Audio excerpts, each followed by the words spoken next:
Before time swallowed his name into legend, before 1,000 songs were sung about him and 1,000 altars burned in the memory of his reign, there was a child born beneath the shadow of both mercy and scandal.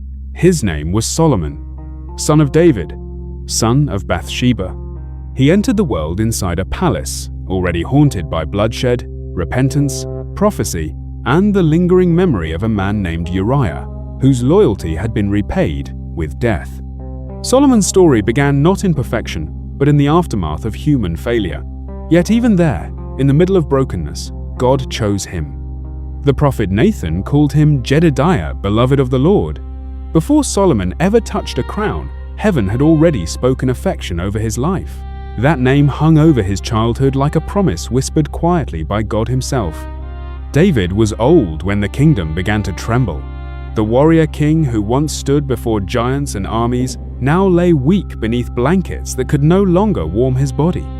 His strength was fading, and everyone in the palace could feel the uncertainty spreading through the kingdom. In that moment of weakness, Adonijah, David's eldest surviving son, rose up in ambition.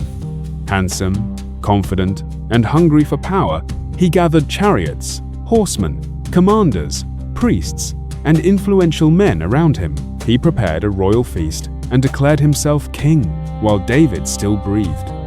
But there was one person he did not invite: Solomon. Nathan the prophet understood immediately what was happening. If Adonijah secured the throne, Solomon and Bathsheba would likely die as threats to the kingdom. Nathan moved quickly and went to Bathsheba, urging her to remind David of the oath he had made that Solomon would reign after him. Bathsheba entered the chamber of the dying king and bowed before him. She spoke carefully, urgently, awakening something inside David that had nearly gone quiet. Nathan entered afterward and confirmed her words, and suddenly the old king rose like a fire, catching one final breath of wind. David commanded that Solomon be placed on the royal mule and taken to Gihon. There, before the people, Zadok the priest and Nathan the prophet poured sacred oil upon Solomon's head. Trumpets sounded through Jerusalem. The people erupted with joy, shouting, "Long live King Solomon!" so loudly that the city itself seemed to shake beneath the sound. Adonijah's feast froze in fear. His guests scattered. The throne he had tried to seize by ambition was handed instead to Solomon by the will of God. Solomon was young when he became king. The crown rested on him like a garment larger than his years, but he carried it with humility. He loved God and walked in the ways of his father David. Early in his reign, he traveled to Gibeon, where the great altar stood, and there he offered 1,000 burnt offerings before the Lord. That night, while the smoke of sacrifice still lingered beneath the stars, God appeared to Solomon in a dream. The Almighty asked him one question: "Ask what I shall give you." Few men in history have ever stood in such a moment. Solomon could have asked for military power, endless wealth, long life, or the destruction of his enemies. Instead, he confessed his weakness. He saw himself as a child leading a people too numerous to count. So he asked for wisdom, a listening heart capable of discerning between good and evil and governing God's people rightly. The request pleased God deeply. Because Solomon had not asked selfishly, God promised to give him wisdom unlike any man before or after him. But God also added what Solomon had not requested: riches, honor, influence, and peace. If he remained faithful, even long life would follow. When Solomon awoke, the dream did not feel distant or symbolic. Something eternal had settled inside him. Wisdom rested upon him like fire hidden beneath stone. Soon, all Israel witnessed it. 2 women appeared before the king, both claiming to be the mother of the same child. Each had given birth within days of the other. During the night, one baby had died, and now both women argued over the surviving son. There were no witnesses, no evidence, no earthly way to uncover the truth. Solomon listened carefully. Then he ordered a sword to be brought before him. The room turned cold when he declared that the child should be divided in 2, half given to each woman. Immediately, one woman cried out in agony, begging the king to spare the child and give him to the other woman instead. The second woman agreed to the division. Solomon then revealed the truth The first woman was the true mother, because love had exposed what words could not. All Israel heard of the judgment and stood in awe. They realized that the wisdom of God rested inside their king. Under Solomon's reign, Israel entered a golden age unlike anything it had ever known. Peace stretched across the kingdom. Trade flourished. Wealth flowed into Jerusalem from every direction. Solomon organized governors and officials throughout the land, establishing systems that brought stability and abundance. His kingdom moved with precision and order. But Solomon's greatness extended beyond administration and politics. Wisdom poured from him continually. He spoke 3,000 proverbs and composed more than 1,000 songs.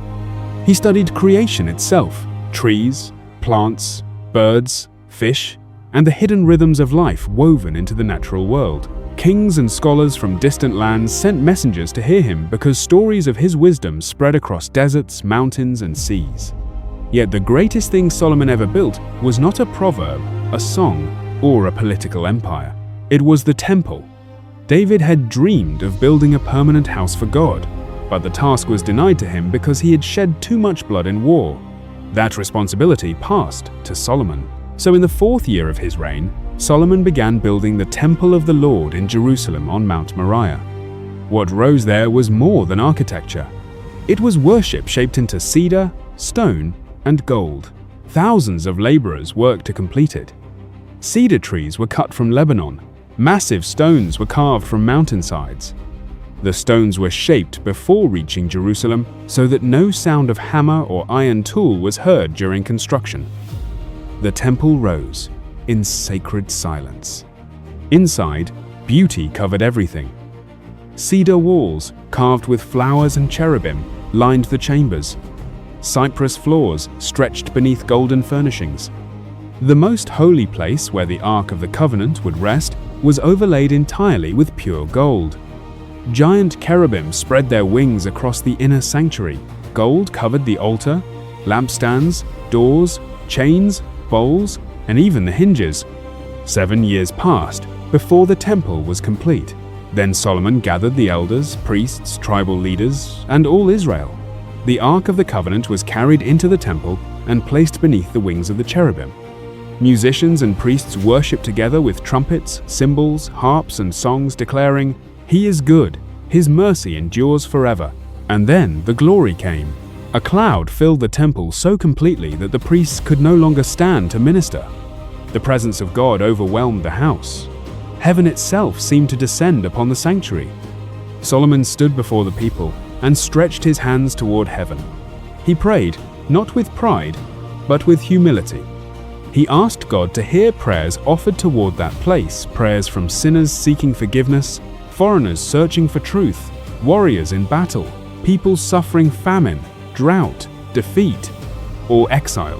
Solomon understood that no building could contain God, yet God had chosen to place His name there. When he finished praying, fire descended from heaven and consumed the sacrifices upon the altar. The people fell face down to the ground in worship as the glory of God filled the temple once again. The nations of the earth could not ignore Solomon. Among those drawn to Jerusalem was the Queen of Sheba. She came from a distant land, with camels carrying gold, spices, and precious stones. But she did not come merely to honor Solomon, she came to test him.